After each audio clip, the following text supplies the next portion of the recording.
What's up, everybody? Welcome to another episode of Whiskey Delta, brought to you by Military Gaming League. In this show, we find movers and shakers in the military and veteran gaming community and highlight their contribution to enrich the lives of those around them.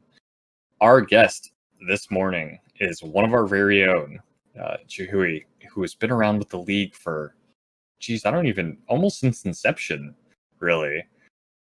Pretty accurate. 2017? Yeah, that's Inception even, yeah. So, welcome to Whiskey Delta. Hey, thanks for having me. It's good to be here. Thank you so much for agreeing to do the show with us, and let's just get right into it. So, what made you decide to join the military? So, joining the military wasn't really my first option. I mainly did it for education. Basically, after graduating high school, I planned on going to community college, right? But that wasn't really something that my mom and I could afford financially, and so the only option for me was really the military. And the thought of it was pretty overwhelming. You have to sign a contract, devote your life into this this organization. And at first it was really scary, but going through the process, it was more of I think this would be really good for me type of thing. It makes sense. Yeah. Do you have any, and correct me if I'm wrong, but you're still in? No, actually I got out 2017. Okay, so you did get out in 2017. You didn't stay in the reserves? No, so I got medically retired, so they just completely cut me off. So let's go into any defining moments in your career, anything that you've had. They can be operation related, they can be just fun things that you did with your friends while you served. Yeah, I think one of most defining moments for me was just being deployed, period. Just being away from my family. And when I got deployed, I also got married 2 months before that. So being deployed and only being married for 2 months was something that I never thought I would ever go through, and it seems really tough, especially for military couples. And just being away from each other from such early stage of marriage. So that was something that really defined I guess our marriage. And being a part of the military for me was this is something that you would go through often.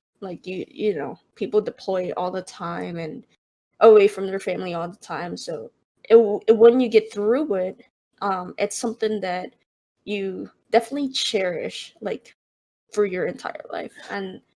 And just being deployed for me was it was an experience. It seemed like a vacation because it's Qatar, nothing much going on. But operational wise, I think with my career, I was applied for the B1s, KC-135s, so the bigger planes that are out there doing missions. And that for me was it hit me after deployment. I was doing things out there.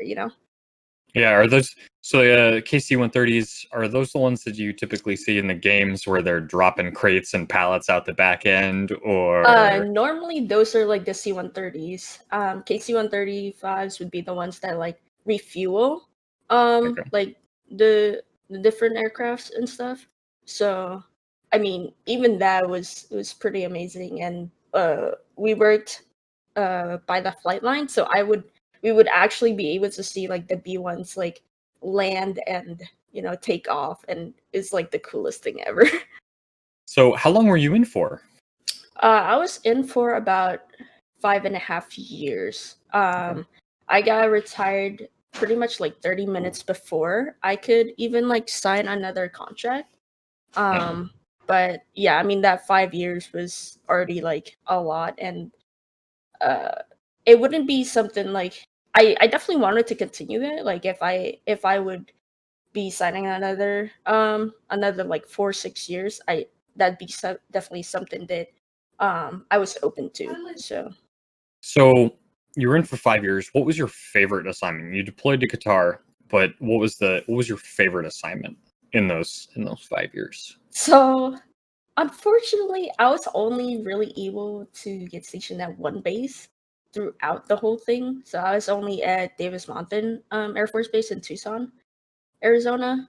Um, everyone had this thing for Davis Mountain where it's like DM equals don't move. Like people just get stuck there for the longest times.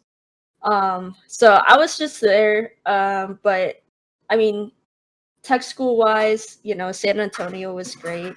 But I mean, honestly, Davis Mountain is a really good base for me. I think I definitely would prefer that more than where my other friends went for like South Dakota, and like they would send me pictures about just snow everywhere.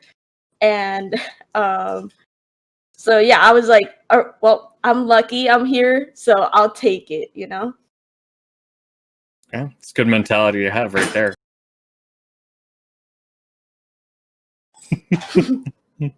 Kids are awake. Uh-oh. That's okay. So let's talk about your transition out of the military. What were some of you said you got out in 2017. What were some of the challenges that you faced along the way?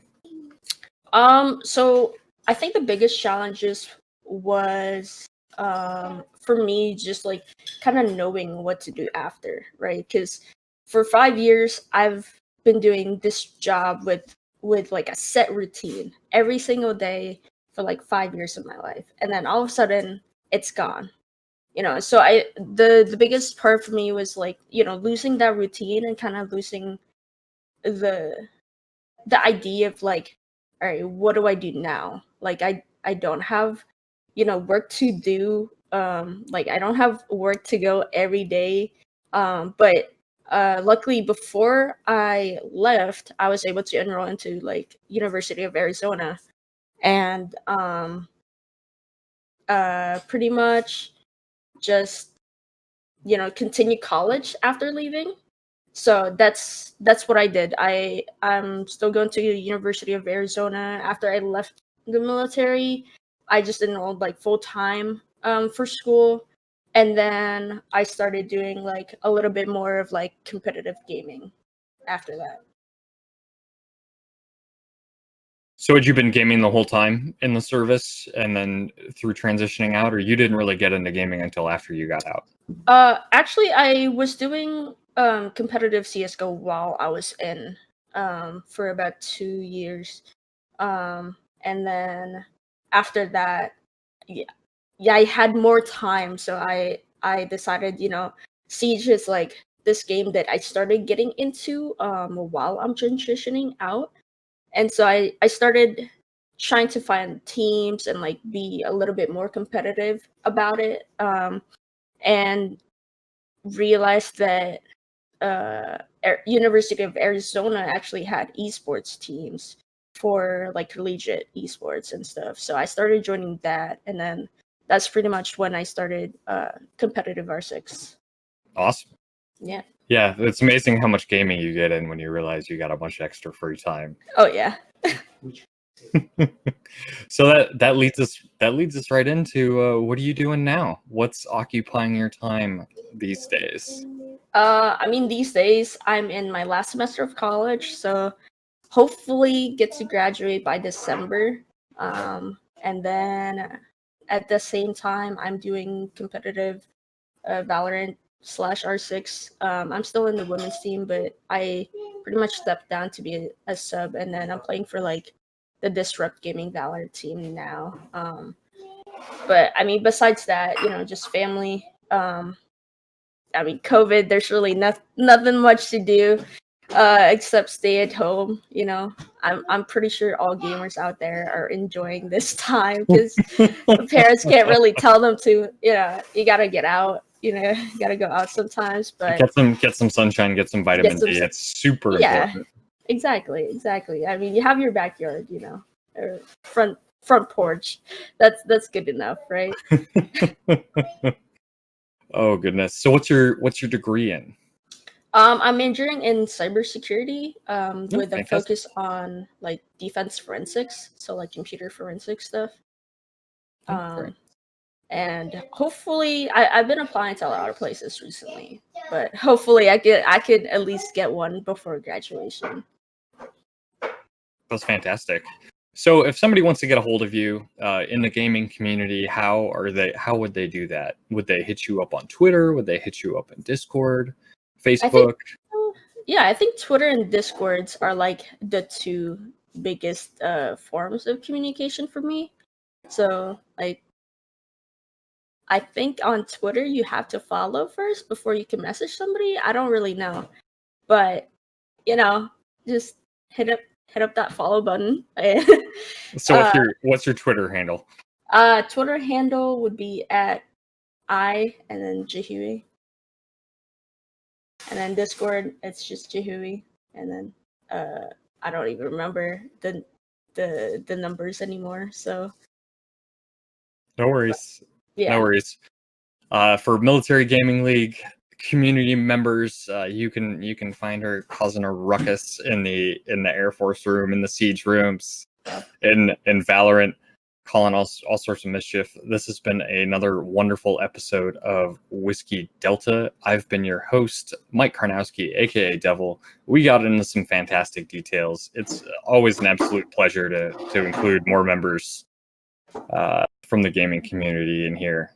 And thank you so much for joining us. yeah. Thank you so much for having me today. It's an honor. So.